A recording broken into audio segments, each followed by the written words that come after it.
Let me get one thing straight. I love the end.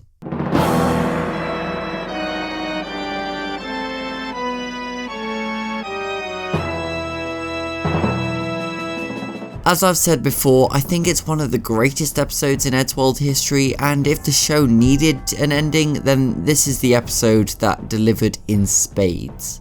Whether or not this is a true finale is debatable, but I think it did a good job of wrapping everything up as it was written to do so.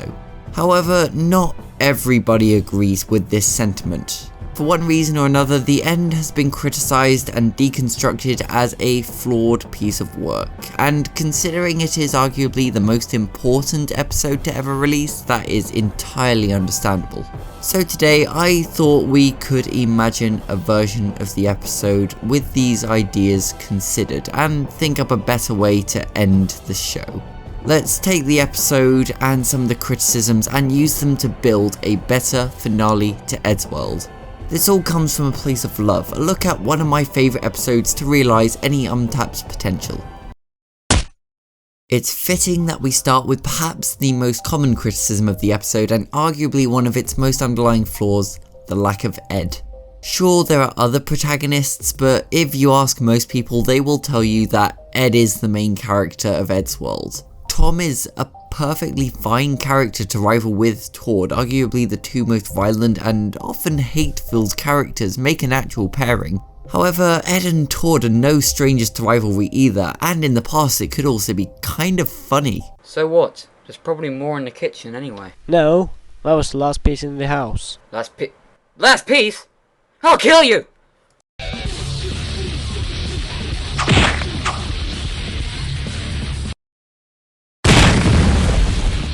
It's never really explained why Tord and Tom hate each other as much as they do in this episode. There was obvious disdain for each other in old episodes, but that could really be said about any two of the characters at the time. Help me. Oh, I would, Matt, but timelines and paradoxes and stuff. So what if rather than a blind hatred between Red and Blue, we were to focus the episode to Ed's perspective and rework the story to give all the characters their own role? In this scenario, Tord enters the house and the boys are surprised but welcoming of his return.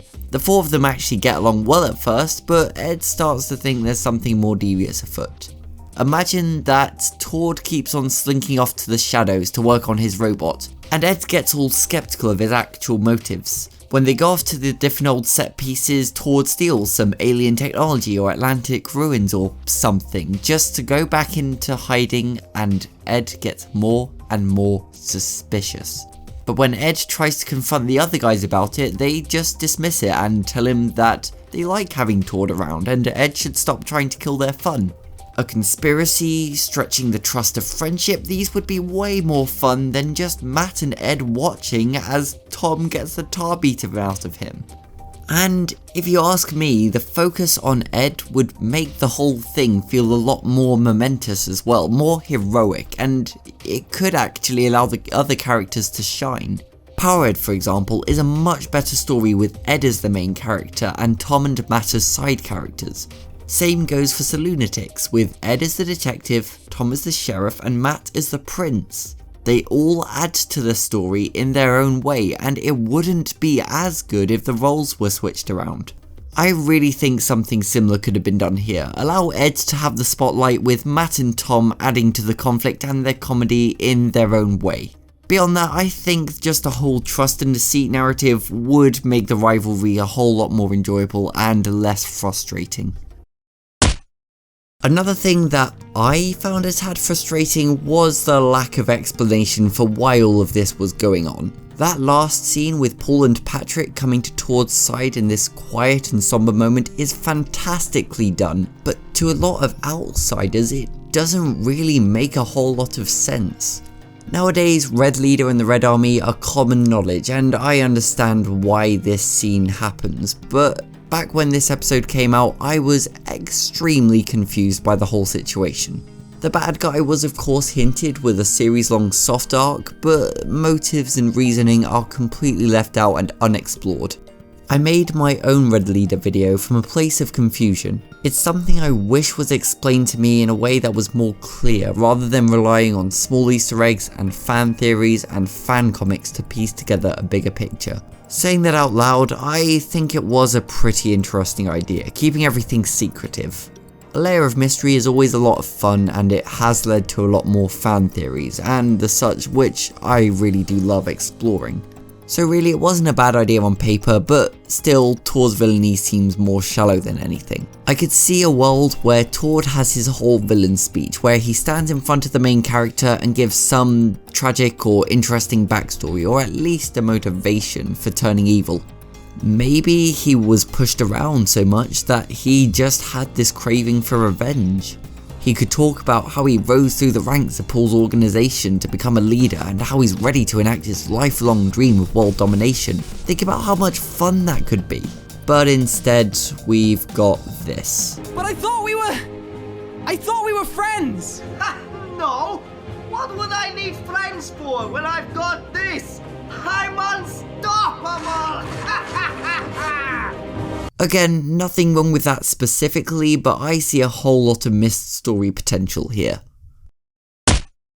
Okay, so on the one hand, the robot thing is pretty neat. There's nothing quite like a larger than life mech battle to create drama and bring scale to any action scene. I actually have no issue with the robot existing. There's been far weirder stuff in this show. My issue is with the fact that it creates a massive plot hole. So here's the storyline as framed within the episode. Tord spends God knows how long building this giant flying mech suit. Then he leaves for several years and then comes back for the robot. Why? Why does he do any of that? None of it is explained. He talks like he worked on it when he lived in the Eddsworld house, and for some reason he hasn't touched it since then? Wouldn't it make more sense to leave with the robot in the first place? Why did he even have a giant robot to begin with? Where did Tord get the robot? If we look at the Christmas specials, we know that there were at least 4 years not celebrated with Tord, and an 8-year gap between his appearances in real life. Why the hell did Tord build a robot, leave to make it in the big city, and come back for the robot years later? We don't know. I'm sure there's an explanation in there somewhere, but we can't know for sure because it is never explained.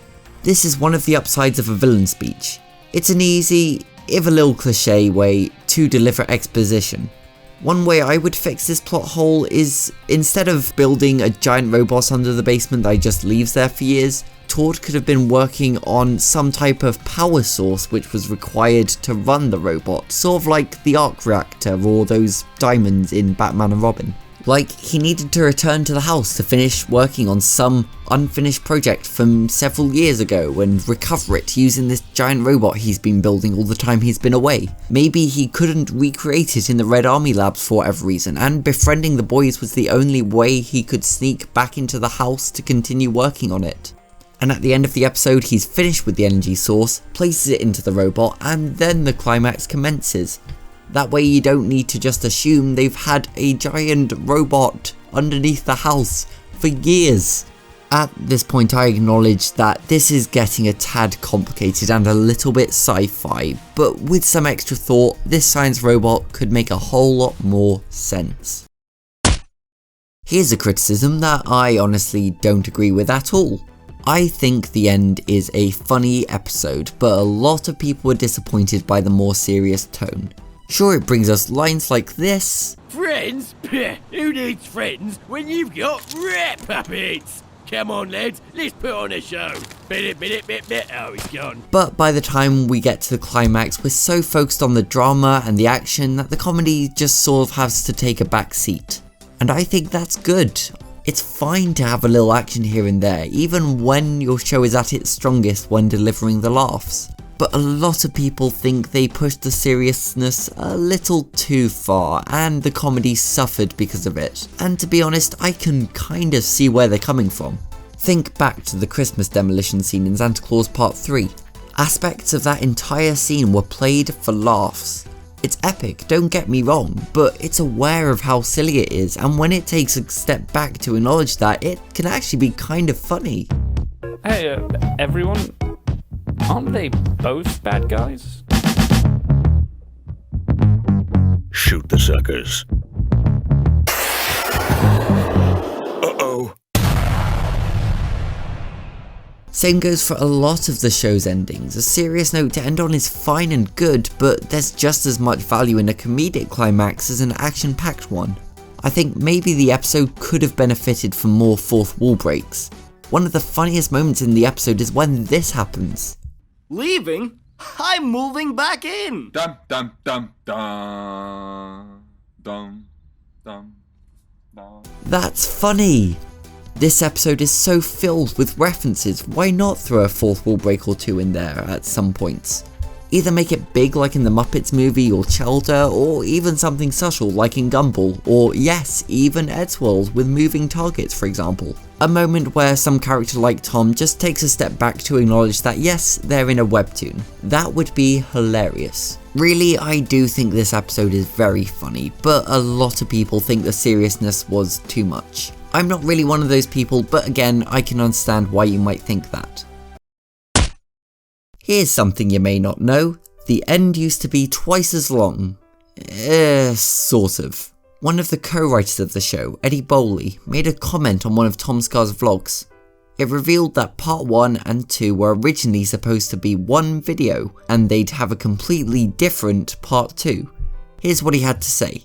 Our original plan was that the events of part 1 and 2 were both going to happen entirely in part 1, then part 2 was going to be a musical episode about the trio looking for a new house together, whilst being pursued by every Eddsworld villain ever.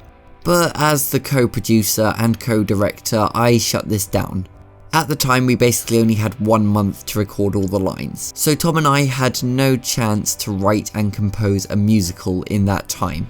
It was a big change, but we decided to add more material to part 1 and then break it in half to become the new part 2. We would have loved to have done more with it, and many ideas had to lay scrapped, but it's just how it panned out.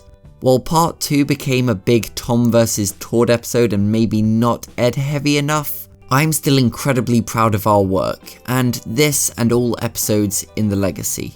And honestly, I think this comment highlights something important. A huge musical episode with the entire Rogues Gallery as the antagonist sounds great, but there's no way for it to happen without a considerable amount of strain on everyone involved and the overall product suffering because of it. And though they weren't able to deliver what they initially planned, changes in production mean they had to change things around, and as a result we got this epic climax, which I couldn't really imagine being topped with a part 2. And this could be said about any sort of script change. Despite a tight deadline, the end doesn't feel rushed out or incomplete. The end doesn't feel like a lesser piece of work. This video was a thought experiment, a way to address a lot of the criticisms in the episode, but really I wouldn't want it any other way. Just think of all the incredible scenes and jokes that we would have lost had it been written another way, with a different climax in mind and with different timings involved. We would have lost so much. I sincerely think that this episode is the best it could possibly be. It does have problems. Every single piece of art has problems. That's just how it works. Though I do think some of the criticisms are understandable and valid, I still believe that this may be the crowning achievement of any Eddsworld production, and specifically the legacy. The most fun, action-packed, satisfying payoff the team could have ever made, and I thank them for bringing it all to us.